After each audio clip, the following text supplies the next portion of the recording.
It's a good question.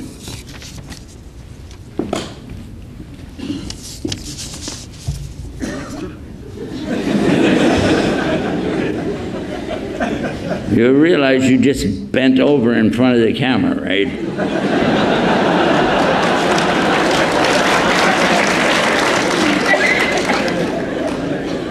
And if anybody watching didn't catch it, they'll go back the tape up now and say, whoa, what happened there?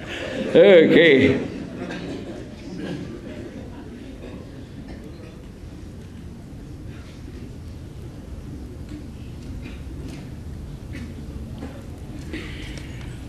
I'm seeing some questions asking about the conditions of the Muslims today. And the conditions of the way Muslims are supposed to be. Usually they try to compare it to the time of the Prophet Muhammad, peace be upon him. The people then, at that time, they are the stars, the shining stars in the skies of Islam, because they're the examples for us. They saw the Prophet Muhammad, peace be upon him. They had a chance to talk to him directly and hear from him directly. And when revelation came, some of them were actually right there and saw what happened to him as revelation came to him. And they were totally amazed and captured by this, because it was a miracle. They watched mu'jiz in progress. So, and many of them saw miracles in front of their eyes.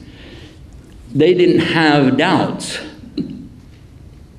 But still they asked questions to reconfirm or affirm what they believe. So it's okay to ask, and it's right that you should get good answers.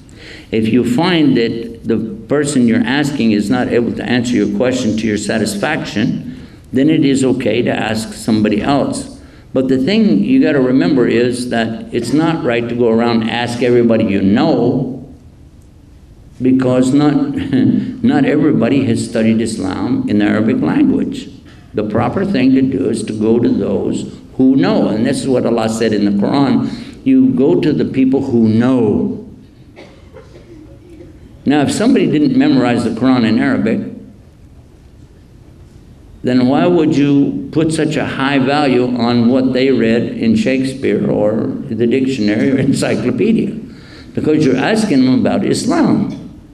So it should be that they studied Islam. Does that make sense? I know somebody is a medical doctor, he knows a lot about medicine. But if I want to talk about space travel, why would I ask him about that? Or if I want to talk about fixing my car, I'm not going to go to somebody who deals in medicine exclusively. It doesn't make any sense. And so, because this is such a subject which is so important that you get the right answers the right way from people who speak your language and understand you, you don't ask somebody that came from halfway around the world, like me, who speaks English. It's not your native language. Many of you speak good English, don't get me wrong, but it's better when you have somebody from your own culture, from your own people, who understands, who lives amongst you, to answer these questions. A lot of these questions right here are not pertinent to our subject tonight anyway. But I want you to realize how important it is that you take these kinds of questions and get them answered by your own scholars, teachers, imams here. And if you said, oh, they don't know anything, trust me, they know a lot more than I do about your situation.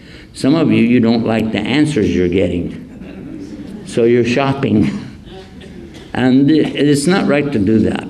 It's okay, you know, to double check something you're not sure of, but the best way to double check an answer from a scholar is just ask them, where can I find it in Islam?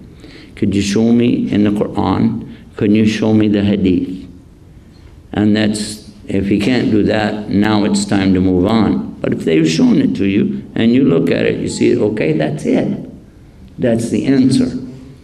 And so that's the best way to describe it.